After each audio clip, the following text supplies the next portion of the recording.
नमस्ते बच्चों। आज हम लोग एकांकी संचय का जो चौथा एकांकी है सूखी डाली, जिसे उपेंद्रनाथ अश्क ने लिखा है, इसको हम करेंगे। तो एकांकीकार का परिचय उपेंद्रनाथ अश्क बहुमुखी प्रतिभा के धनी थे।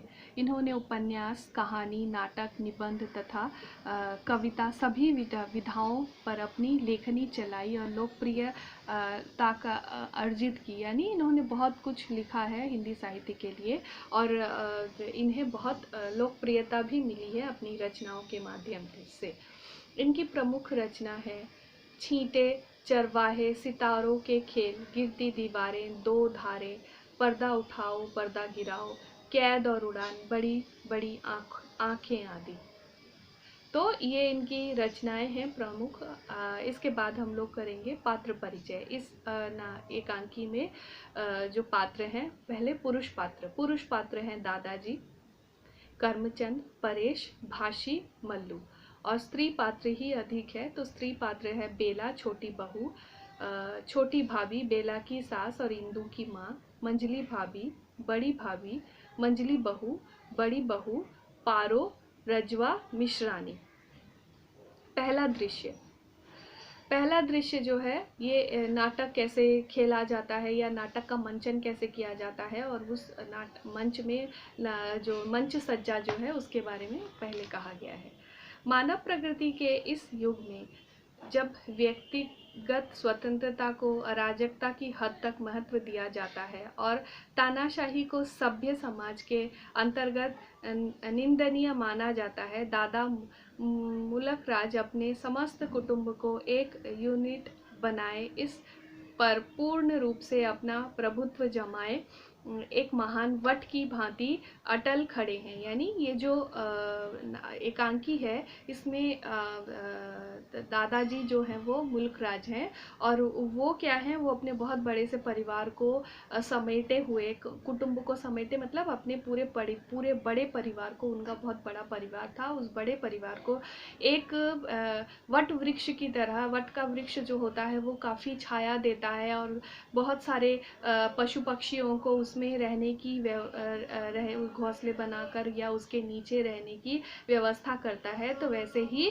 जो दादा थे मुलुक राज, उन्होंने अपने परिवार को समेटकर एक वट वृक्ष की तरह उनके साथ खड़े थे, जिसकी लंबी लंबी डालियां उनके आंगन में एक बड़े छाते की भांति धरती को आच्छादित किए हुए थी। अगणित घोंसलों को अपने पत्तों में छिपाए वर्षों से तूफान और आंधियों का सामना किए जा रहे थे। यानी अपने परिवार का वो भरण पोषण कर रहे थे, उसका ध्यान रख रहे थे, प्रत्येक सदस्य को बहुत ही प्यार से वो पाल रहे थे।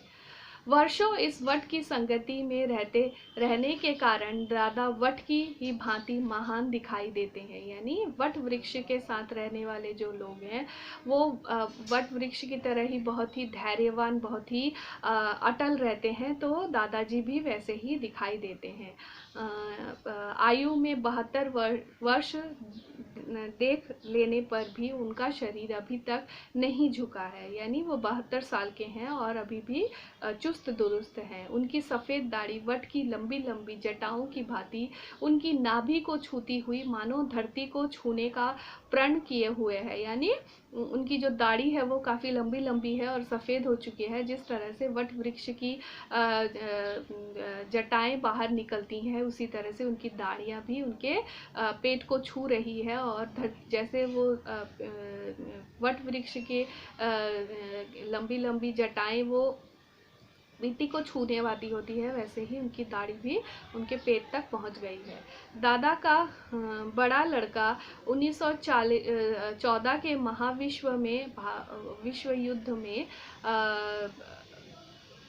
सरकार की ओर से लड़ते लड़ते काम आया था। यानी सरकार की उसने उनके बड़े पुत्र ने 1914 में जो महायुद्ध हुआ था या वर्ल्ड वॉर हुआ था, उसमें उन्होंने भाग लिया और उनकी वहाँ पर मृत्यु हुई थी। इसके बदले में सरकार ने दादा को एक मुरब्बा ज़मीन दी थी। मुरब्बा ज़मीन यानी एक ज़मीन का माप जिसमें 25 एकड़ के बराबर होती है। तो वो जो ज़मीन उन्होंने, सरकार ने, गवर्नमेंट ने उनको दिया था। किंतु दादा सरकार की इस कृपा ही पर संतुष्ट नहीं रहे, यानी उनको जो ज़मीन मिली थी केवल उतने से ही वो संतुष्ट नहीं थे। अपने साहस, परिश्रम, निष्ठा और दूरदर्शिता से उन्होंने एक के 10 मुरब्बे बनाए, यानी उन्होंने और बहुत सारी ज़मीन उन्होंने खरीद ली। उन्होंने बहुत मेहनत की, बहुत परिश्रम किया।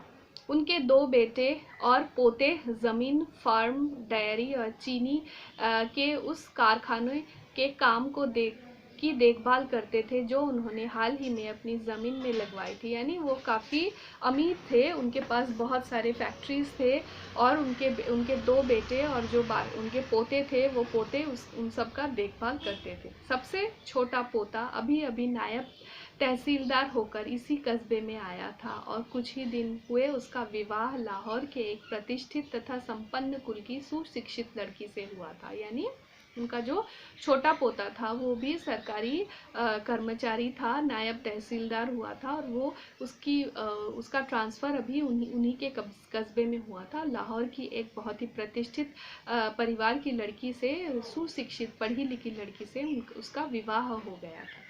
उसके छोटे पोते परेश का नायब तहसीलदार और छोटी पोताहू मतलब पोते की पत्नी का सुशिक्षित होना अपने में 2 महत्वपूर्ण बातें थी। यानी 2 चीज़ें उनमें बहुत इम्पॉर्टेंट थी। एक तो उनका छोटा पोता जो था वो नायब तहसीलदार बन गया था और उसकी जो पत्नी थी वो काफ़ी समृद्ध परिवार से, सभ्य परिवार से, बहुत अच्छी लड़की थी, पढ़ी लिखी लड़की थी। इसीलिए बहुत वो लोग इन सारी चीज़ों को लेके बहुत गर्व करते थे।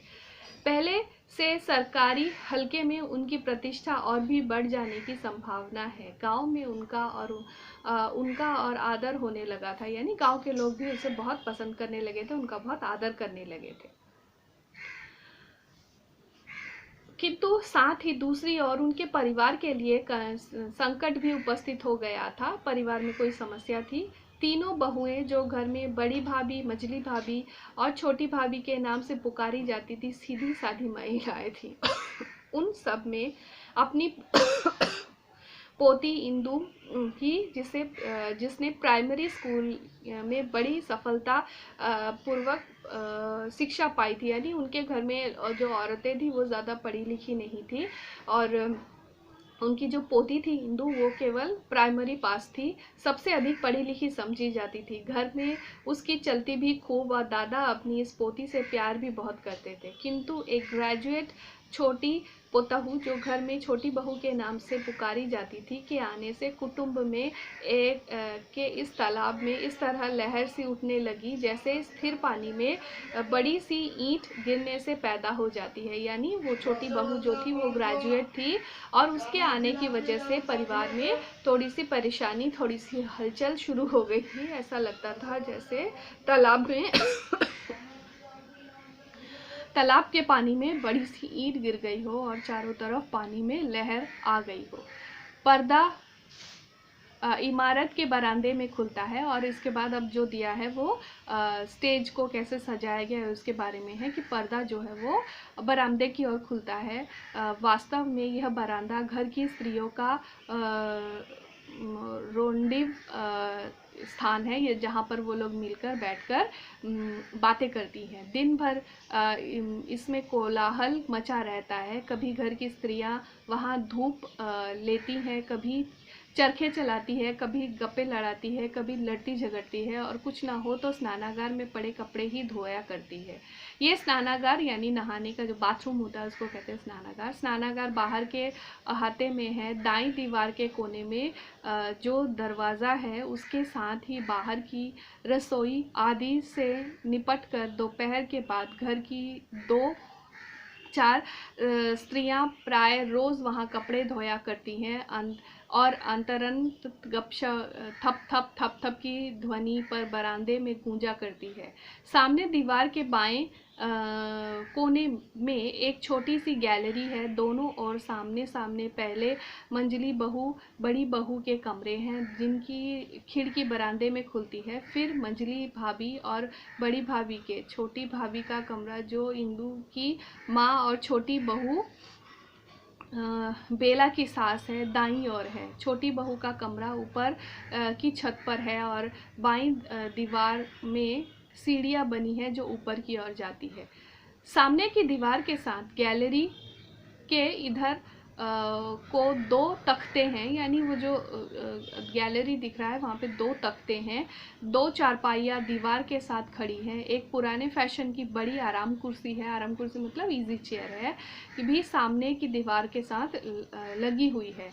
दोपहर होने में अभी काफ़ी देर है, अतः बरामदे में अपेक्षाकृत निस्तब्धता है। केवल गैलरी में स्त्रियों के जल्दी जल्दी बातें करने की आवाज़ आ रही है। पर्दा उठने के कुछ क्षण पश्चात इंदु तेज तेज गैलरी से निकलती है और बिफरती हुई दाईं तरफ के तख्ते पर बैठ जाती है। उसके पीछे पीछे बड़ी बहू शांत स्वभाव में चली आती है। इंदु की भ्रिकुटी चढ़ी हुई है, भ्रिकुटी यानी आईब्रोज जो है वो ऊपर की ओर चढ़ी हुई है। बड़ी बहू शांत और गंभीर है, यानी सब लोग किसी बात को लेके बहुत चर्चा कर रहे हैं, इसीलिए बड़ी बहू जो है वो बहुत शांत और गंभीर है। तो आज का पाठ यहीं तक, इसके बाद वाला भाग हम लोग अगले वीडियो में करेंगे। अपना ध्यान रखना, ठीक से पढ़ाई करना। धन्यवाद।